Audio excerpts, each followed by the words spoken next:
Assalamu alaikum cemaat. Жақсыларбы? Cemaat ne olsun ağaçtan koyulur. Da kalasa jelin salıp başladı. Bunlar 2 ay, 2,5 ayın içinde tuğup başlaydı. Da kalasa sonun balların görürsötöz. Her bir günü, her bir saatini жазып koyganбыз. Kaysınızı kaçan tuğuydu. Ошолар жазып koyganбыз.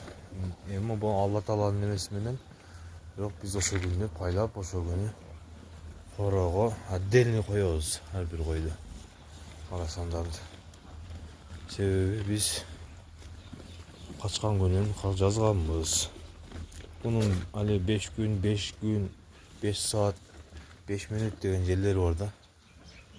Кой качкандан кийинчи. Кудай кааласа эркек козуларды, ургач козуларды көбүрөөк туурса, жакшы биз аны ийгиликтерге жетебиз.